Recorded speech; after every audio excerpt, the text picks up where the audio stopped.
my name is Eva Krümmel and I work for the Inuit Circumpolar Council, and particularly the office in Canada. And my background is in environmental toxicology.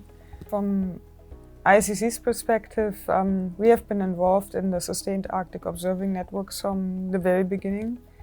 And we just saw the need to ensure that things that are important for Arctic indigenous peoples are really highlighted and brought forward. And those things include that people are aware of the need for self-determination of Arctic indigenous peoples in Arctic research, coproduction of knowledge, how indigenous knowledge can and should be utilized together with science to inform Arctic research, and then also policy making and management. Often people talk about how indigenous knowledge should be integrated into science, and Arctic indigenous people say that shouldn't be done that way.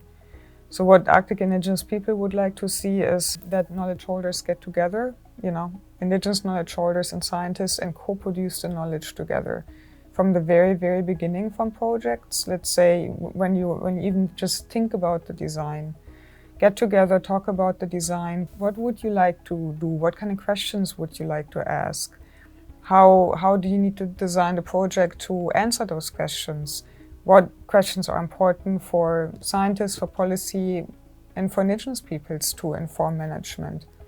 And then design the project together, generate information together, analyze the information together, and basically up to communication of the information, because indigenous peoples would probably communicate information a lot different compared to scientists.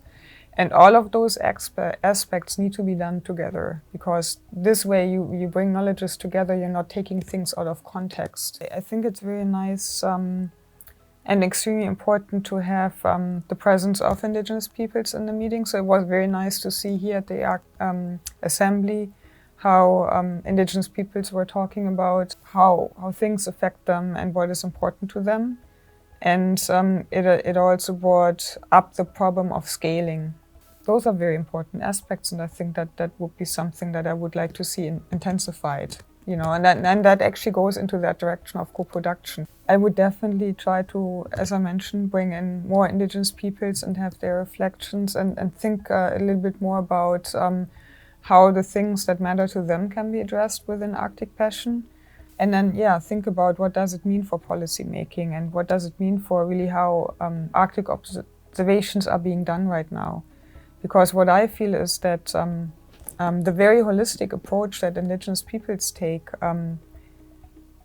science can learn a lot from that. I think that it's not quite clear yet how that can be done in Arctic observation systems. So it would be very nice if Arctic Passion could kind of look at that a little bit more. So, even thinking about how do indigenous peoples approach observations, how did they do that for, thousands of years, and what can science learn from that? I think those would be very interesting questions to answer and would make Arctic observations a lot more effective.